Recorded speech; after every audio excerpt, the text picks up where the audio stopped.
Hello दोस्तों, नमस्कार। स्वागत करता हूं एक बार फिर से आपके अपने प्रिय चैनल पर। दोस्तों, आज जो आपके लिए बड़ी खबरें लेकर आए दोस्तों, जहां पर चाइना भारत विवाद, पाकिस्तान और अमेरिका से जुड़ी ये सारी बड़ी खबरें आ रही है दोस्तों, जहां पर बड़ा ही बवाल मचता हुआ नजर आ रहा है दोस्तों आज के खबरों में। और युद्ध जैसे हालात बनते हुए नजर आ रहे हैं और कभी भी इन देशों की तरफ से बड़ा एक्शन लिया जा सकता है दोस्तों, और कभी भी युद्ध का ऐलान हो सकता है। तो जानने के लिए बने रहिएगा वीडियो के अंत तक। लेकिन उससे पहले दोस्तों, अगर आप भी अपने भारतीय प्रधानमंत्री नरेंद्र मोदी जी और भारतीय नौसेना का दिल से समर्थन करते हैं दोस्तों, तो इस वीडियो को अभी कर दीजिए हर बार की तरह लाइक, चैनल को कर दीजिए सब्सक्राइब, बेल आइकन दबाइए, साथ ही कमेंट बॉक्स में लिख दीजिएगा जय हिंद। जी हाँ दोस्तों, तो खबरों में आगे बढ़ने से पहले डाल लेते हैं आज के हेडलाइंस पर नजर, जहां पर आपको पहली बड़ी खबर में बताएंगे कि हमारी नौसेना ने दिखाई है अब तक की सबसे बड़ी ताकत। पुराने जहाजों पर दागी ये मिसाइलें। जी हाँ दोस्तों, इसके क्या परिणाम हुए बताएंगे आपको पूरी खबर। उससे आगे बताएंगे दोस्तों, जहां पाकिस्तान को दिया गया है अब तक का सबसे बड़ा झटका। जी हाँ दोस्तों, जिसका आप लोगों को था इंतजार। उसी तरह की खबरें आ रही है दोस्तों। क्या है पूरी खबर ये भी बताएंगे। उससे आगे बताएंगे, जहां ISIS के खिलाफ ताइवान की गुपचुप मदद कर रहा है अमेरिका। जी हाँ दोस्तों, सूत्रों के हवाले से ये बड़ा खुलासा होता हुआ नजर आ रहा है दोस्तों। बताएंगे बात क्या है। साथ ही बताएंगे दोस्तों, जहां पाकिस्तान के पूर्व प्रधानमंत्री नवाज शरीफ के जीजा के ऊपर ऑपरेशन को लेकर इमरान सरकार को चुकानी पड़ रही है भारी कीमत। जी हाँ दोस्तों, पूरा विश्व पाकिस्तान के खिलाफ एकजुट हो गया है। बताएंगे पूरी खबर क्या है दोस्तों। उससे आगे बताएंगे, जहां चाइना ने दी है अमेरिका को धमकी। जी हाँ दोस्तों, किस बात को लेकर ये भी बताएंगे। साथ ही हर तरह के विदेशी खबरें बताएंगे दोस्तों। उससे आगे बताएंगे, जहां पर बिहार चुनाव, बिहार इलेक्शन को लेकर बड़ी बड़ी खबरें आ रही है दोस्तों, और किसकी सरकार बनने जा रही है ये सब खुलासा करेंगे आज के रिपोर्ट में। और अगर आपका भी इस बैंक में अकाउंट है दोस्तों, तो आपके लिए ATM से कैश निकालने को लेकर ये नया नियम दिवाली दशहरे से पहले लागू कर दिया गया है। अगर आप भी जानना चाहते हैं इन खबरों को, तो बने रहिएगा वीडियो के अंत तक। और अंत में इस वीडियो को पूरे भारत में शेयर करना अपने भाई बंधुओं में बिल्कुल मत भूलिएगा दोस्तों। तो अब चलते हैं पहली और सबसे अहम खबर की तरफ, जहां पर हमारी नौसेना ने दिखाई ताकत। पुराने जहाज पर दागी ये मिसाइल और दे डाली जल समाधि। जी हाँ दोस्तों, भारतीय नौसेना ने अरब सागर में अपनी ताकत का प्रदर्शन करते हुए एंटी शिप मिसाइल से बेहद ही सटीकता के साथ एक जहाज को निशाना बनाया। नौसेना ने शुक्रवार को मिसाइल से तबाह डूबते जहाज का वीडियो जारी किया है। मेगा युद्धाभ्यास के तहत नौसेना ने INS प्रबल से मिसाइल दागी। इस युद्धाभ्यास में INS विक्रमादित्य के साथ ही कई युद्धपोत, लड़ाकू हेलीकॉप्टर और विमान शिरकत कर रहे हैं। जी हाँ दोस्तों, नौसेना के प्रवक्ता ने शुक्रवार को ट्वीट करके कहा कि नौसेना ने जंगी जहाज प्रबल से एंटी शिप मिसाइल को लॉन्च किया गया, जिसने अपनी अधिकतम रेंज के साथ सटीकता से अपने लक्ष्य यानी पुराने जहाज को तबाह कर दिया। जी हाँ दोस्तों, और इस तरह के सफल परीक्षण, सफल सटीकता से लक्ष्य को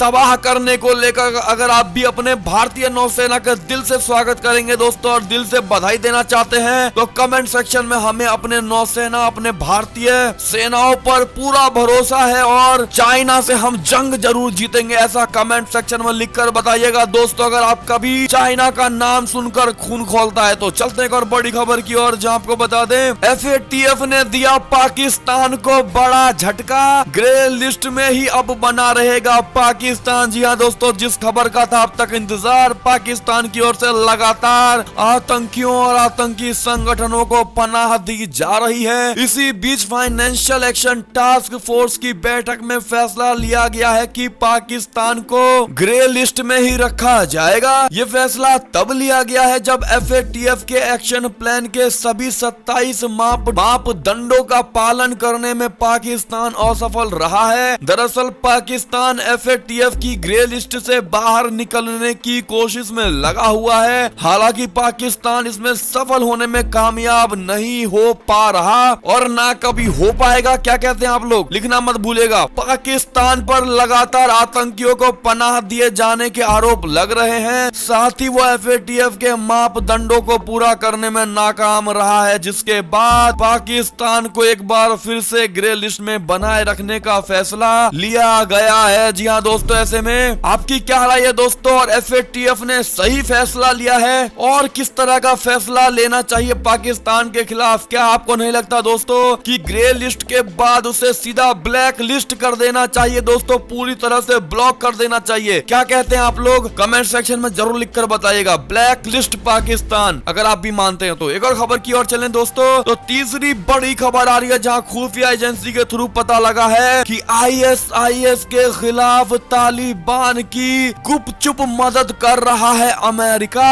अफगानिस्तान में बरसा रहा है बम। जी हाँ दोस्तों, अमेरिकी सेना अफगानिस्तान में एक गुप्त अभियान के तहत तालिबान की मदद कर रही है। जिन जगहों से ना तो अमेरिकी सेना और ना ही अफगानिस्तान की फोर्स का लेना देना है, उन इलाकों में अमेरिकी ड्रोन हवाई हमले कर रही है। वॉशिंगटन पोस्ट ने अपनी एक रिपोर्ट में दावा किया है कि अमेरिकी सेना ये हमले ISIS के खिलाफ तालिबान की मदद करने के लिए कर रही है। वॉशिंगटन पोस्ट ने अपनी रिपोर्ट में अफगानिस्तान के बगराम एयरबेस पर तैनात joint special operation command counter terrorism के एक वरिष्ठ अधिकारी ने कहा कि हम ISIS के खिलाफ हमलों के साथ तालिबान के कदम की मदद कर रहे हैं। इस दौरान केवल ISIS के ठिकानों को ही निशाना बनाया जा रहा है। ऐसे में दोस्तों, आपकी क्या राय अमेरिका को लेकर इस तालिबान के मसले पर? कमेंट करना बिल्कुल मत भूलिएगा दोस्तों। और अगली खबर की माने तो ऑपरेशन जीजा इमरान सरकार को पड़ा भारी, विपक्षी दल एकजुट होकर विरोध में उतरे। जी हाँ दोस्तों, पाकिस्तान की सियासत में इन दिनों ऑपरेशन जीजा जी भूचाल मचा रहा है। दरअसल पाकिस्तान के 11 राजनीतिक दल प्रधानमंत्री इमरान खान और सेना प्रमुख जनरल बाजवा के खिलाफ हो गए हैं। ये सभी दल लगातार विरोध प्रदर्शन कर रहे हैं। विरोधियों की आवाज को दबाने के लिए इमरान खान ने फौज की मदद से नवाज शरीफ के दामाद को गिरफ्तार किया, मगर इस काम के लिए पहले कराची के IG को अगवा किया गया। पाकिस्तान सरकार की इस हरकत से वहां की फौज और पुलिस आमने सामने आ गई। पुलिस पाकिस्तान सेना से बेहद नाराज है। कुल मिलाकर वहां हालात गृह युद्ध जैसे बनते नजर आ रहे हैं दोस्तों। अगर हालात पर जल्द काबू नहीं पाया गया तो पाकिस्तान में कुछ भी हो सकता है दोस्तों। कुछ भी का मतलब आप समझ सकते हैं, और हो सकता है इस कुछ भी का अंजाम अन्य देशों को भी भुगतना पड़े दोस्तों, क्योंकि जब पाकिस्तान खुद मरने मारने की नौबत पर आएगा तो वो चाहेगा कि उसके साथ अन्य देश भी लपेटे में आए। ऐसे में आपकी क्या राय है दोस्तों पाकिस्तान को लेकर? जरूर बताइएगा। चलते हैं एक और बड़ी खबर की ओर, जहां चीन ने अमेरिका को दी धमकी। कहा अगर ताइवान को हथियार बेचने की प्रक्रिया शुरू किया तो करेंगे जवाबी कार्यवाही। जी हाँ दोस्तों, चीन ने कहा कि अगर अमेरिका ताइवान को $1 अरब से अधिक की उन्नत हथियार की बिक्री करने की प्रक्रिया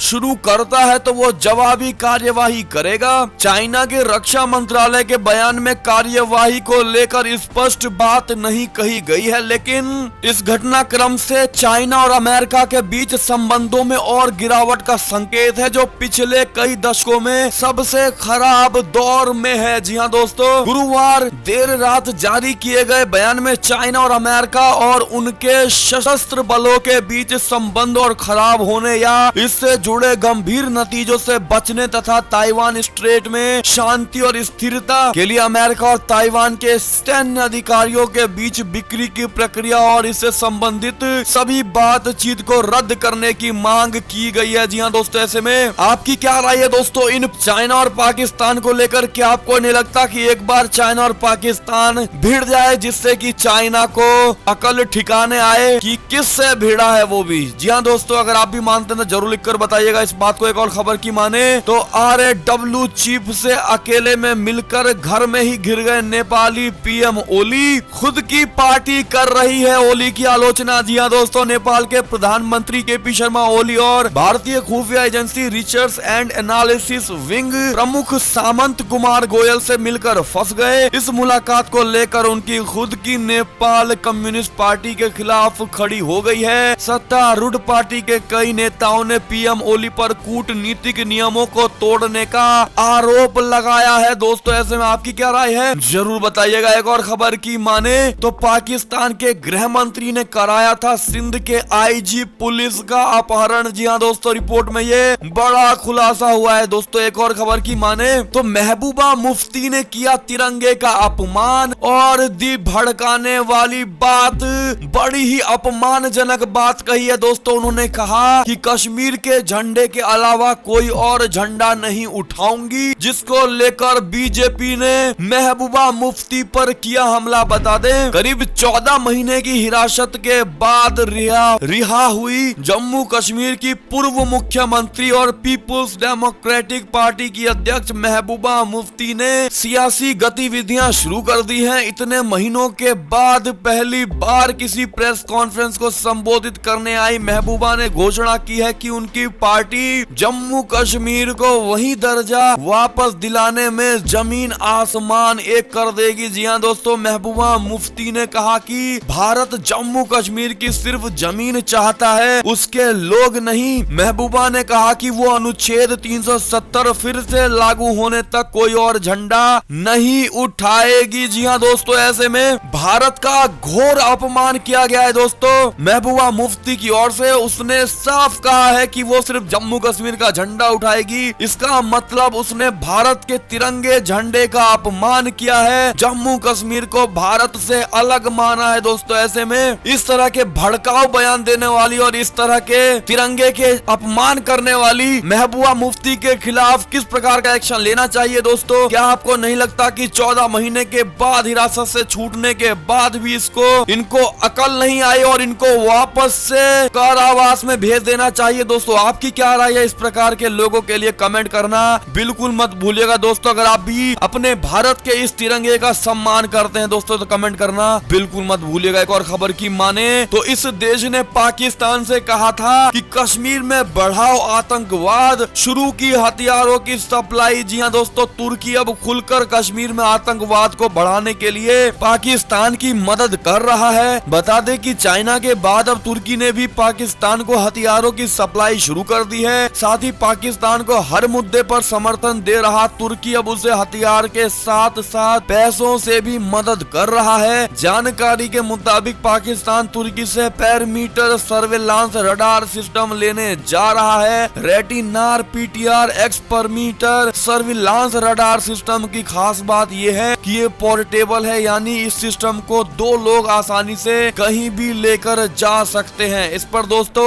आपकी क्या राय और तुर्की पर भारत को कैसे संज्ञान लेना चाहिए या अन्य देशों को मिलकर कमेंट में सुझाव जरूर दीजिएगा। दोस्तों एक और खबर की माने तो G20 देशों का कोरोना के खिलाफ एकजुट नहीं होना बेहद निराशाजनक, ऐसा संयुक्त राष्ट्र के प्रमुख का कहना है। जी हाँ दोस्तों, बता दें कि संयुक्त राष्ट्र प्रमुख एंटोनियो गुटेरेस ने कहा है कि 20 प्रमुख औद्योगिक देशों के नेताओं का मार्च में एक साथ नहीं आना और कोरोना महामारी के खिलाफ मिलकर एक साथ कार्यवाही नहीं करना बेहद ही निराशाजनक है। उन्होंने कहा कि हमने G20 देशों से इस महामारी के खिलाफ एक साथ आने का प्रस्ताव दिया था, लेकिन ऐसा नहीं हो पाया। हमारे प्रस्ताव की अनदेखी कर सभी देश अपने फैसले खुद कर रहे हैं और कई बार उनके द्वारा लिए गए फैसले विरोधाभासी भी रहे हैं। जी हाँ दोस्तों, एक और खबर की माने तो बातचीत के बीच ड्रैगन की चालबाजी, LAC के पास नए ढांचे बना रहा है चाइना, सैनिकों का बदल रहा है ठिकाना। जी हाँ दोस्तों, एक तरफ चाइना और भारत में लद्दाख में तनातनी वाले स्थानों से सैनिकों की वापसी को लेकर सैन्य स्तर की बातचीत चल रही है, तो दूसरी तरफ चाइना अक्साई चीन और शिनजियांग में नए ढांचे बनाकर सैनिकों का ठिकाना बदलने में जुटा हुआ है। इससे साफ जाहिर होता है दोस्तों कि ड्रैगन कम से कम इस सर्दी तो 1597 किलोमीटर लंबे लाइन ऑफ एक्चुअल कंट्रोल से पीछे हटने के मूड में कतई भी नहीं है। दोस्तों वरिष्ठ सैन्य अधिकारियों ने कहा कि उन्होंने 3 लाख स्क्वायर फीट जो कि करीब 4 फुटबॉल जैसे मैदान के बराबर जगह में विशाल ढांचों का निर्माण नोटिस किया है। ये गोगरा हॉट स्प्रिंग्स एरिया के पास अक्साई चाइना में LAC से 10 किलोमीटर की दूरी पर है। चाइना वाहनों और उपकरणों को एलएसी से 82 किलोमीटर दूर शिनजियांग में छिपा कर रख रहा है। जी हाँ दोस्तों, भारतीय पक्ष ने अक्साई चीन में 92 किलोमीटर भीतर पीएलए सैनिकों और सैन्य सामग्रियों का स्थान परिवर्तन भी देखा है। जी हाँ दोस्तों, ऐसे में आपको बता दें कि चाइना बिल्कुल भी पीछे हटने को राजी नहीं है दोस्तों, और वो कतई नहीं पीछे हटेगा। जिस प्रकार से 6-7 महीनों से चाइना को लेकर हम न्यूज बना रहे हैं और चाइना को लेकर हम हर स्थिति का मुआयना कर रहे हैं दोस्तों, इसको लेकर साफ जग जाहिर होता है कि चाइना पीछे नहीं हटने वाला और किसी भी वक्त दोस्तों युद्ध छिड़ सकता है। इसलिए आप लोग यानी भारतीय नागरिक होने के बावजूद दोस्तों आप सब लोगों को युद्ध के लिए तैयार रहना ही पड़ेगा। दोस्तों आप में से कितने ऐसे लोग हैं जो युद्ध के लिए 24 घंटे तैयार हैं और अपने भारतीय सैनिक के साथ है, वो कमेंट करना बिल्कुल मत भूलिएगा दोस्तों। जो भारत के लिए मरने मिटने को तैयार है बताइएगा जरूर। एक और खबर की माने तो अमेरिका ने चाइना की 6 मीडिया कंपनियों को बताया चाइना का भोंपू मीडिया। जी हाँ दोस्तों, अमेरिका ने 6 और चीनी मीडिया संस्थानों को चीनी कम्युनिस्ट पार्टी का भोंपू यानी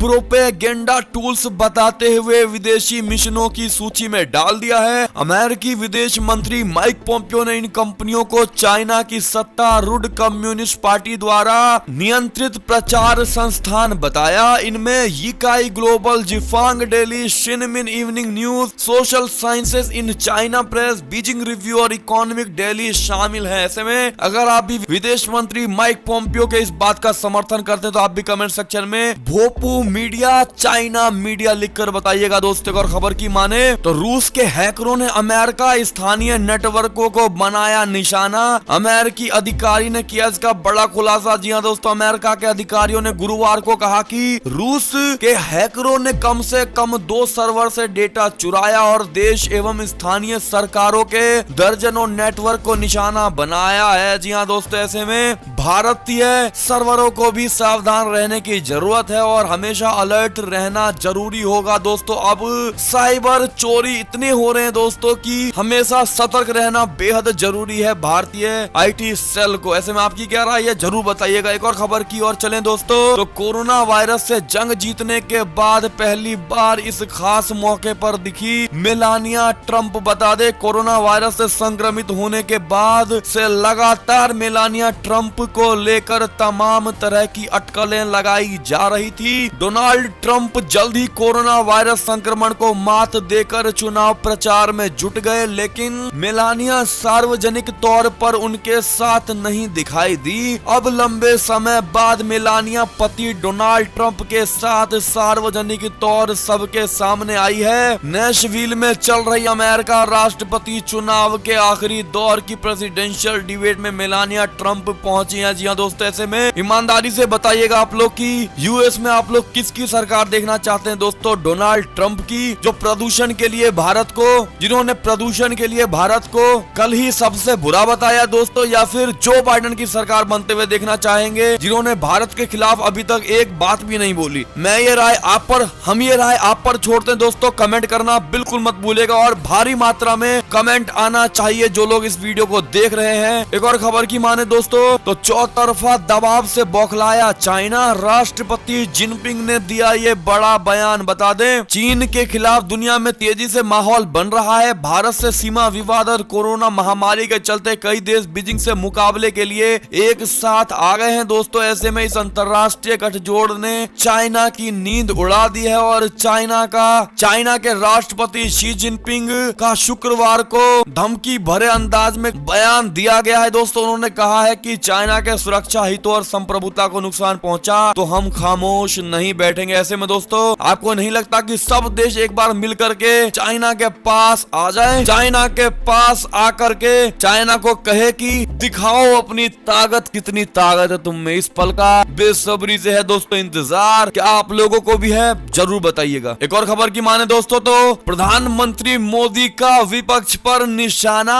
कहा वो कहते हैं कि जम्मू कश्मीर में आर्टिकल 370 फिर लाएंगे, लेकिन हम 370 को हमेशा हमेशा के लिए उखाड़ फेंके हैं, उखाड़ फेंकेंगे। ऐसे में दोस्तों अगर आप भी प्रधानमंत्री मोदी के इस 370 वाले बयान का पूरा समर्थन करते हैं दोस्तों और मानते हैं कि 370 जो हटा वो सबसे बड़ा अब तक का मोदी सरकार का फैसला था और उसकी सराहना देश भर में हो रही है दोस्तों। और कश्मीर, जम्मू कश्मीर अब से भारत का कागजों पर अभिन्न अंग बन गया है दोस्तों। जो पहले भी था, अब भी और आगे भी रहेगा, लेकिन अब ऑफिशियल तौर पर हो गया। ऐसे में दोस्तों मोदी जी के इस बयान का आप कितना समर्थन करते हैं जरूर बताइएगा। एक और खबर की माने तो बिहार में हमारी सरकार बन रही है, जब कोरोना वैक्सीन आएगी तो यहाँ मुफ्त उपलब्ध कराएंगे, ऐसा केंद्रीय मंत्री रविशंकर प्रसाद का कहना है। जी हाँ दोस्तों, एक और खबर की अगर माने तो सासाराम रैली में बोले सीएम नीतीश कुमार, कहा केंद्र के सहयोग से हो रही है बिहार की तरक्की। जी हाँ दोस्तों, आपका क्या मानना है इनकी बात से बताइएगा जरूर दोस्तों। अगर एक और खबर की ओर चले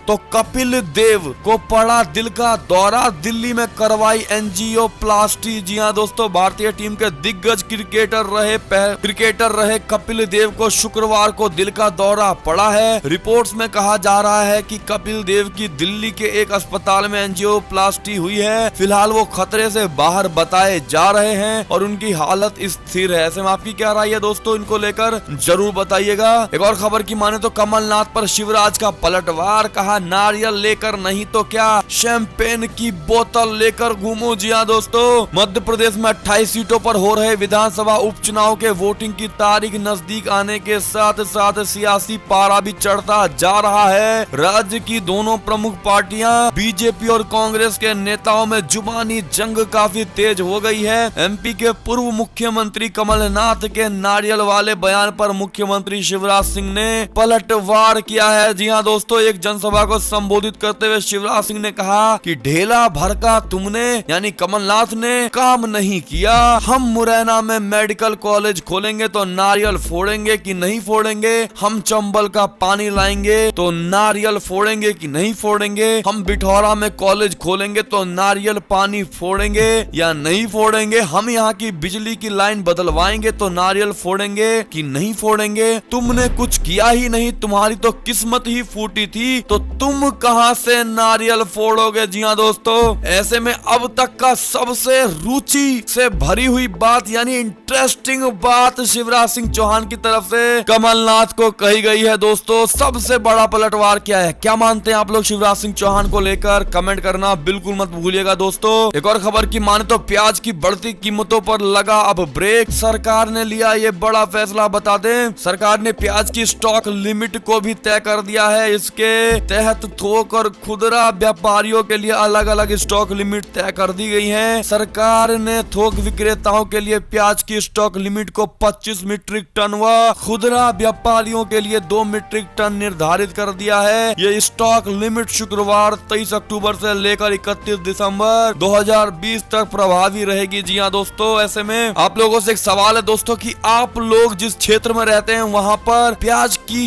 क्या कीमत चल रही है, वो कमेंट सेक्शन में लिखकर जरूर बताइएगा दोस्तों। हम जानना चाहते हैं कि आप किस स्टेट से हैं और वहाँ पर प्याज के क्या रेट चल रहे हैं, तो बताना बिल्कुल मत भूलिएगा। एक और खबर की माने तो भागलपुर में लालू परिवार पर प्रधानमंत्री मोदी का हमला, कहा बिहार को लूटकर परिवार की तिजोरियां भरी गई हैं। जी हाँ दोस्तों, ऐसे में मोदी जी के इस बात से आप कितनी सहमति दिखाते हैं जरूर बताइएगा। और बिहार में किसकी सरकार बनेगी दोस्तों इस बार, ये भी प्रश्न है आप लोगों से, तो जवाब जरूर दीजिएगा कमेंट सेक्शन में। अंतिम खबर की बात करें दोस्तों तो एसबीआई ने दिवाली दशहरा से पहले बदला एटीएम से कैश निकालने का नियम। जी हाँ दोस्तों, अगर आपका भी एसबीआई में खाता है दोस्तों और आपके पास डेबिट कार्ड है या फिर कोई सा भी कार्ड है, अगर आप भी एसबीआई के एटीएम से पैसा निकालने जा रहे हैं तो आपके लिए बड़ा नया नियम लागू कर दिया गया है। आपको बता दें कि अब आपको 10,000 से अधिक की नकदी निकालने के लिए ओटीपी की आवश्यकता होगी, यानी बिना ओटीपी के आप पैसे नहीं निकाल पाएंगे। आपको बता दें कि स्टेट बैंक ने इस नियम को पहले ही लागू कर दिया था। यह 18 सितंबर से 24 घंटे के लिए लागू किया गया है। इससे पहले एसबीआई ने 1 अक्टूबर से विदेशी धन भेजने के नियमों में बदलाव किया है। अब ग्राहकों को विदेश में लेन देन के लिए टैक्स देना पड़ता है, यानी विदेश में पैसा भेजने के लिए ग्राहकों को अतिरिक्त शुल्क देना पड़ता है। इस पर आपकी क्या प्रतिक्रिया है दोस्तों, जरूर बताइएगा। और आप में से कितने ऐसे लोग हैं जो एसबीआई यूजर है, बताना मत भूलेगा। और दोस्तों, ये थी अब तक की सारी बड़ी खबरें। आपको हमारी खबरें कैसी लगी, आशा करता हूँ काफी अच्छी लगी होगी दोस्तों। अगर तनिक भी अच्छी लगी है तो इस वीडियो को अपने भाई बंधुओं में व्हाट्सएप फेसबुक के जरिए पूरे भारत में शेयर कर दीजिएगा दोस्तों। और अभी कर